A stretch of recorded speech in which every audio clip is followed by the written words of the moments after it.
Okay, so welcome to a onboard lap around Donington Park in the Cupra Born V3. This is a 230 PS e-boost with a 77 kilowatt hour battery. Just talk you through what I need to do to set it up. So I need to go ESC Sport, turn off the lane assist, put it into Cupra mode, and we are good to go. So heading out down the pit lane here at Donington. Obviously the first thing you notice is how quiet it is. And that's really quite an odd sensation on track. Now in terms of efficiency, this is quite interesting. So usually I get about 3.5 miles per kilowatt hour on the road in this car. Since I've been going out on track, it's kind of settled down to about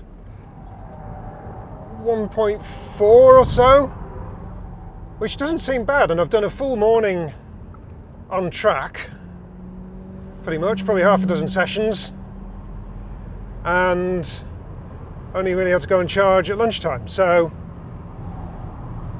I think that's not too bad. I was expecting the worst, I have to say, but it's not too bad at all. Now we'll get around this car here and I'll start talking about what this car's like to drive. So what we've got 230 horsepower with the e-boost, rear motor, rear wheel drive, as I say, 77 kilowatt hour battery in this car. So the elephant in the room, literally there, is that this thing weighs nearly 2 tons, or it does with me aboard anyway, so that is a lot. Because you look back, 230 horsepower is about what you could get in a Cupra Leon when they first came out, and that was pretty feisty, but obviously that's in a car weighing at least half a ton less. So here we go, here's our first flying lap. Let's see what we've got. So into the chicane, trailing the brakes a bit, turns in quite nicely. That's pretty good, but it's just on the exit you feel that weight and the relative lack of power. It just doesn't have that punch out of the corners that you would want, and to also kind of play with the balance of the chassis. So let's have a, so it goes into red gate. So hard on the brakes, bleeding off, turning in, and as you can see, if you just balance that braking, it actually turns in all right. It does tend to understeer quite a lot usually.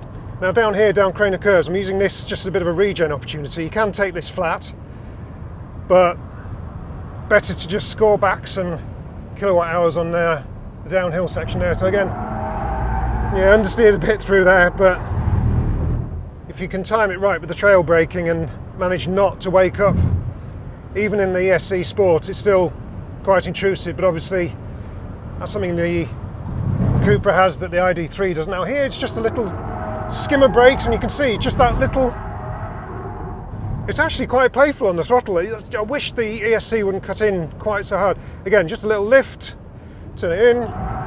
Actually, yeah, quite a lot of attitude there. And you just, again, you wish you could just get on the power and balance that into a nice big drift, but it does at least show that there is some kind of playfulness in this car for all the weight. And again, just down this straight, it doesn't feel that potent. I'm braking a little bit earlier than I perhaps would here, just to again score some regen, turn it in. You can see it's got quite a faithful front end, it'll go in. And one of the things I've been impressed by is that it doesn't really work its tyres that hard. After like 3 sessions, pressures was pretty much constant. The eco tyres were just holding their own, so it doesn't seem to wear those too hard. And again, with this kind of lift and coast braking technique, it doesn't seem to be too hard on them either into the corners. So there you go, there's a slightly tyre squealy lap of Donington in the Cupra Born.